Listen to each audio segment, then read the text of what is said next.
instant recap department. Old Greenskin has been lured to Quebec, Canada as part of a fantastic plan to cure the wild-eyed would-be's called the Wendigo.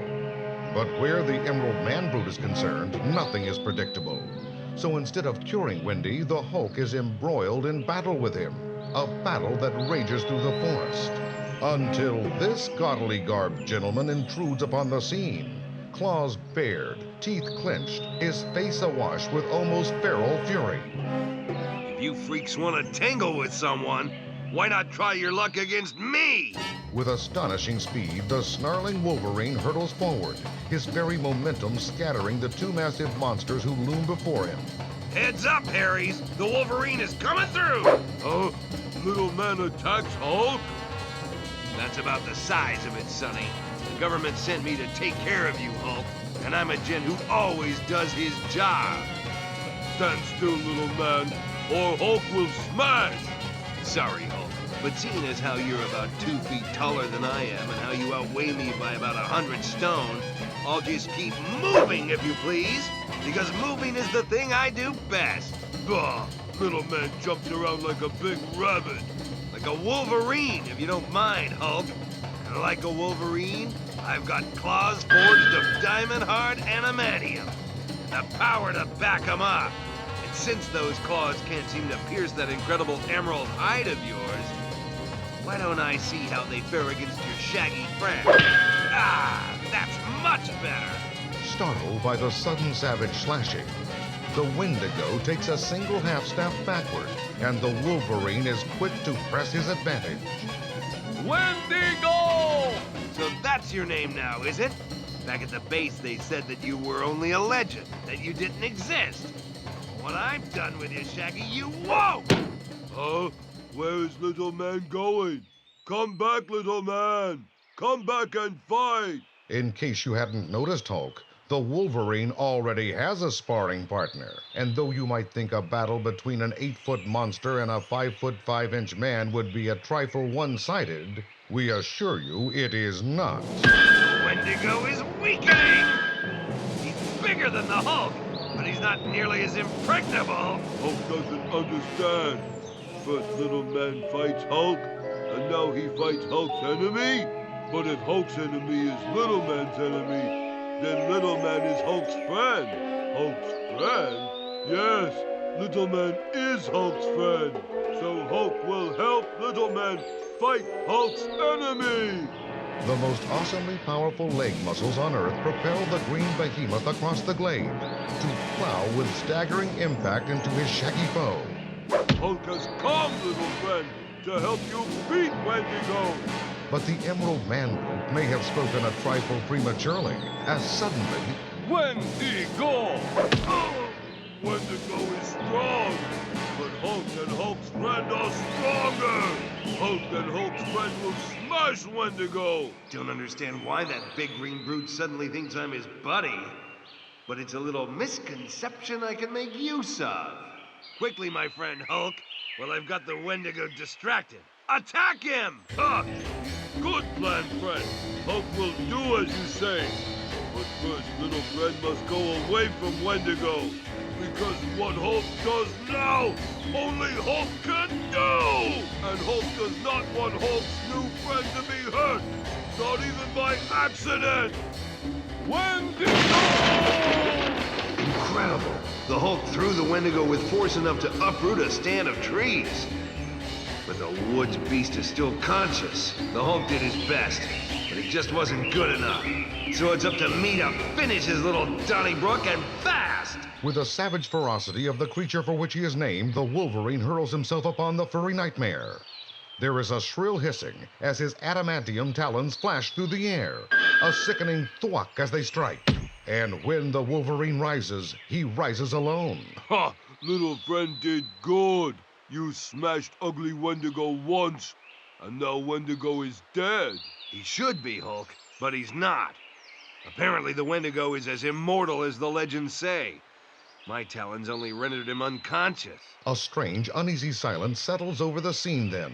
The threat of the Wendigo is ended, or so it seems. And the Hulk peers at his pint-sized companion in quiet confusion. He does not know what to say to the Wolverine now that the battle is done. does not know how he should respond to this somber little man. But when the Wolverine suddenly lashes out with customary savagery, the Hulk's response becomes almost automatic.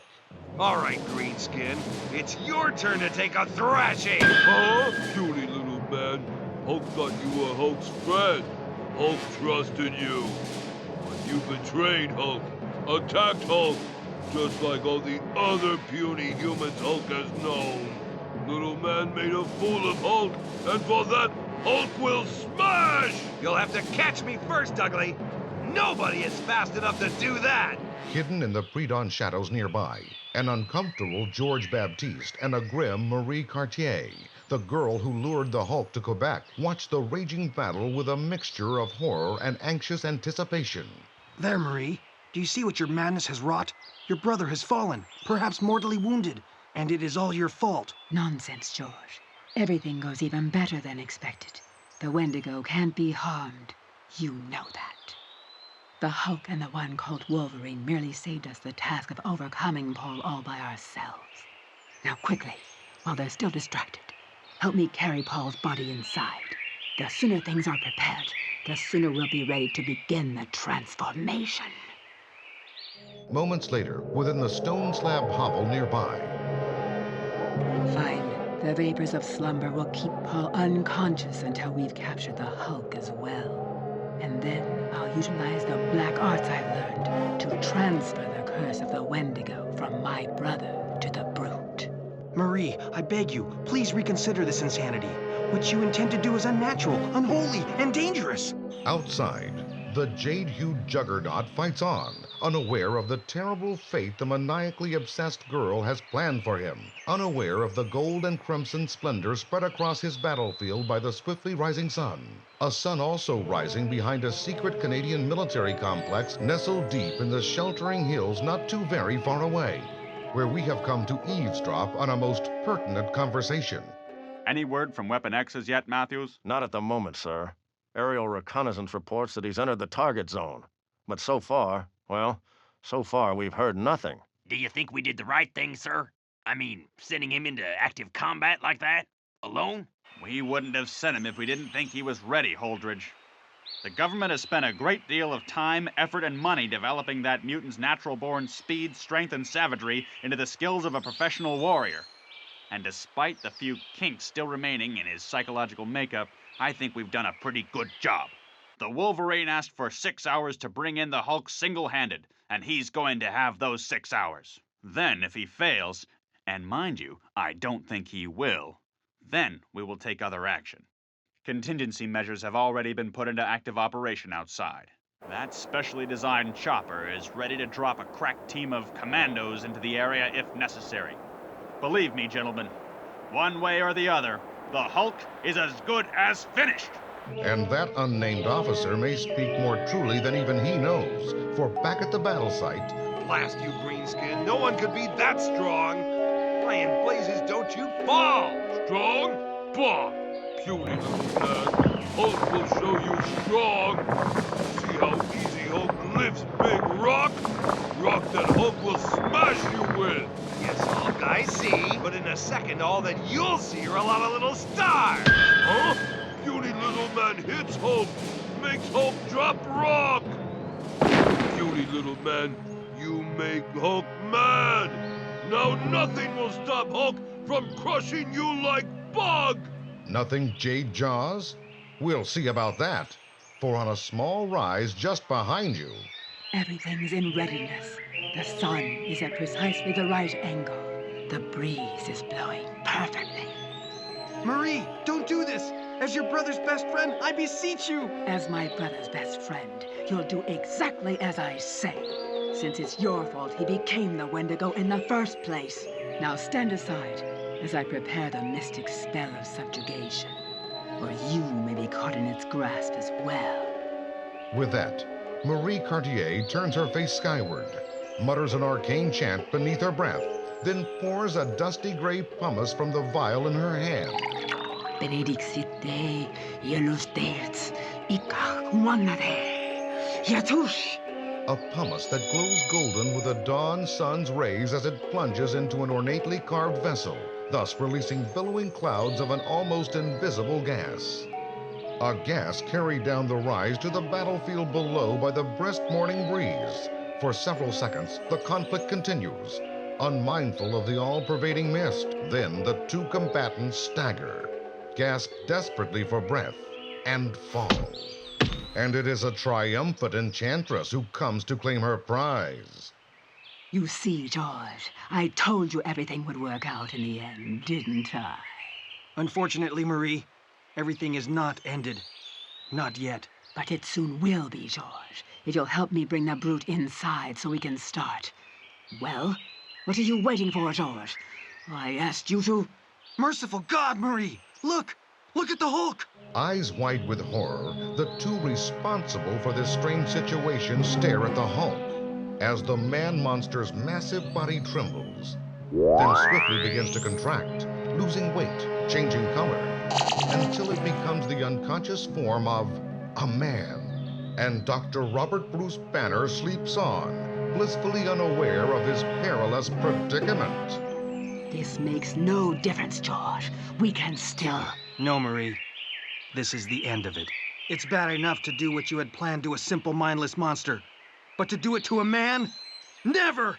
I'm sorry, Marie, but I'm through with this madness. But you can't be, George. You owe a debt to my brother, to me. Perhaps I did, Marie. But you take into account the price I've paid with my immortal soul for our atrocities. And the debt has been more than repaid, in full. George, no! Come back! George Baptiste steels himself against Marie's plaintive cries and strides somberly into the forest depths.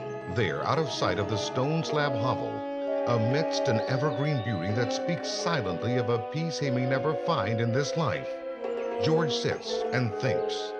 Marie's last words echo and re-echo within his mind. The debt he owes her brother Paul, the debt he owes her. The image of Marie's lovely face, scarred by lines of torment, dances madly before his eyes, and a single anguished sob escapes his lips. George knows what he must do. So long as Paul Cartier suffers the curse of the Wendigo, Marie will never rest. And though she calls the shaggy woods beast immortal, George knows there are mystic things within the hovel that can put an end to Paul's suffering forever. Stiffly, almost mechanically, George returns to the stone slab structure, and having cast a melancholy glance over his shoulder at the sunlit serenity behind him, George steps inside. While back at the battle-torn clearing, Marie Cartier's thoughts are open for anyone to know. Go ahead, George. Desert me. I don't need you. I don't need anyone. I'll complete the rite of transformation alone. You'll see. Once I drag this sacrifice inside, I'll take care of everything. Don't worry, Paul, darling. I'll save you. Oh, Lord, he's so heavy for a little man. And his skin changing color, turning green. Oh, my God. Animal Girl tricked Hulk, knocked Hulk out. Hulk thought you were Hulk's friend. Animal Girl's just another puny human. No, Hulk. I am your friend. I am. Oh, Animal Girl lies. Hulk will smash! Screaming in abject terror at the threat, the fur-clad girl is naturally startled when the green Goliath lumbers right past her, bearing down instead on a swiftly reviving Wolverine. You are the one Hulk truly hates. Then you just give me a few more seconds to burst these chains and I'll... Ha! Little men cannot break puny chains? Then Hulk will break little man's chains, and little man with them! With bone-shattering force, the Emerald Man-Brute smashes the Wolverine to earth, a move that serves only to sunder the pint-sized Fury's already weakened bonds, and send him hurtling into action once more. This time, Greenskin, I'm gonna finish you! Little wonder that nobody notices Marie Cartier racing desperately from the glade, and back to the stone slab shack where her monstrous brother lies sleeping. Sounds greet her entrance, a nerve-chilling wail, and the frenzied rending of what could be human flesh. In that instant, she remembers George, and her heart hammering in her chest. She moves cautiously forward to find her path blocked by the threatening form of a newly awakened Wendigo. No! Oh, no! Marie's scream slices the morning air like the stroke of a finely honed razor. For an instant, the two combatants cease their violent battle. What in Hades was that? But for only an instant. For despite its many flaws, the great green Goliath's mind generally runs on one track. And once having begun something, old Greenskin doesn't like to stop until he's finished it. Give the Wolverine credit. He senses what's coming, then snaps his head aside with such speed that the blow is only a glancing one. And it's probably that, plus his astonishing stamina, that saves his life. For by rights, even a glancing blow from fists that can shatter mountains should be fatal. Little man tried to trick Hulk, but Hulk was smarter. Hulk was stronger. And that is why Hulk won. While within the rock-hewn hovel, a timorous Marie Cartier strives in vain to comprehend the urgent gestures of the ivory-pelted beast who stands before her. I don't understand, Paul. What are you trying to tell me? What happened? The Wendigo says nothing, merely bows its shaggy head sorrowfully, then stabs a taloned finger towards the weirdly lit chamber beyond. Fearfully, Marie steps into the room and is filled with shock and revulsion such as she has never before known. George? Oh, dear God. How could you? For where the fur-clad girl had expected to find the torn and bloodied body of George Baptiste, instead she finds... Paul, my brother, normal once more? Then the rite of transformation has already been performed. Oh, George, the debt you owed us wasn't that strong. No debt could be strong enough for you to have done this. Why, George, why did you do it? You don't understand, Marie. Perhaps you never will. But I did not do this because I owed you a debt.